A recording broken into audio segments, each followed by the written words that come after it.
Assalamualaikum warahmatullahi wabarakatuh. Salam sehat, salam bahagia, dan salam sejahtera.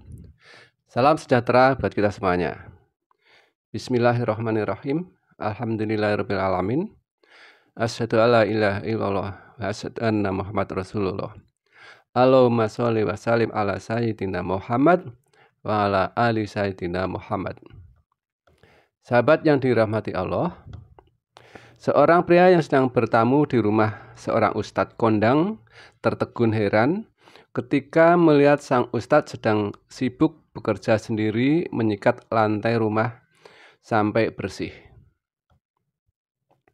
Pria itu bertanya, "Apa yang sedang antum lakukan, Pak Ustadz? Mengapa bukan pembantu rumah tangga saja yang antum perintahkan untuk mengepel lantai rumah ini?" Pak Ustadz menjawab dengan tersenyum, "Tadi saya kedatangan tamu yang meminta nasihat. Saya berikan banyak nasihat yang insya Allah bermanfaat. Namun setelah tamu itu pulang, di dalam hati saya terbersit penilaian bahwa saya ini orang hebat. Dibutuhkan banyak orang, mulailah muncul kesombongan pada diri saya.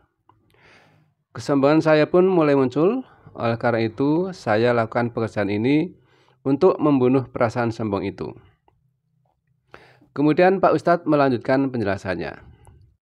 Sombong adalah penyakit hati yang sering menghinggapi kita, ya. Siapa saja dan apapun statusnya, orang awam atau tokoh masyarakat bisa juga dihinggapi penyakit sombong ini.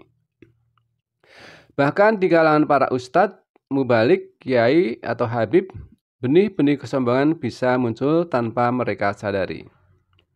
Ada beberapa tingkat kesombongan. Yang pertama adalah sombong disebabkan oleh faktor materi, di mana kita merasa lebih kaya, lebih berkuasa, lebih tinggi jabatan, lebih rupawan, dan lebih terhormat daripada orang lain. Kemudian yang kedua, sombong disebabkan oleh faktor kecerdasan. Ya, kita merasa lebih rajin, lebih pintar, lebih kompeten, lebih berpengalaman, lebih berwawasan dibanding orang lain. Dan yang ketiga, sombong disebabkan oleh faktor kebaikan kita yang sering menganggap bahwa diri kita lebih bermoral, ya, lebih pemurah, lebih banyak amalnya, lebih semangat berjuang dan beribadah, lebih banyak berkontribusi untuk umat, lebih besar dari orang lain berdasarkan apa yang sudah dicapai, seraya meremehkan orang lain dan menganggapnya orang lain adalah orang yang kecil, lebih tulus dibanding dengan orang lain. Yang menarik, semakin tinggi tingkat kesombongan kita, semakin sulit pula kita mendeteksinya. Sombong karena materi mudah terlihat, namun sombong karena pengetahuan, apalagi sombong karena kebaikan, sulit sekali untuk dilihat.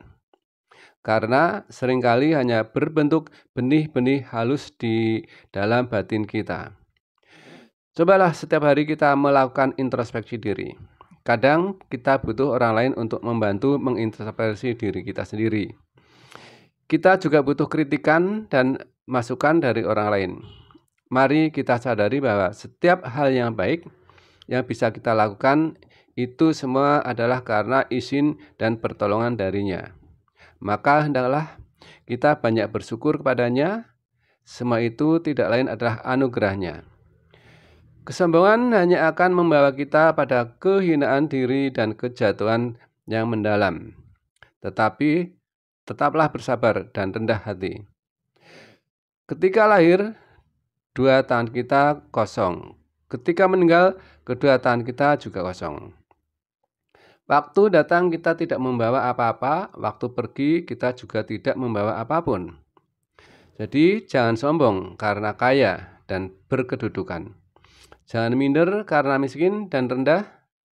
Bukankah kita semua hanyalah tamu di dunia ini? Pada waktunya kita pun pulang ke akhirat, dan semua milik kita hanyalah titipan dari Allah Azza wa Jalla. yang sewaktu-waktu diambilnya. Tetaplah rendah hati seberapapun tinggi kedudukan kita. Tetaplah percaya diri seberapapun kekurangan kita. Hanya satu kepunyaan kita yang bukan pinjaman yang akan kita bawa kemanapun kita pergi, yaitu iman dan amal. Tidak akan menjadi orang besar jika dalam hati selalu menganggap orang lain kecil. Kita mari bersama-sama untuk saling belajar merendahkan hati, tetapi tidak merendahkan diri. Semoga bermanfaat. Ada kekurangan dan kesalahannya, mohon untuk dimaafkan. Wassalamualaikum warahmatullahi wabarakatuh.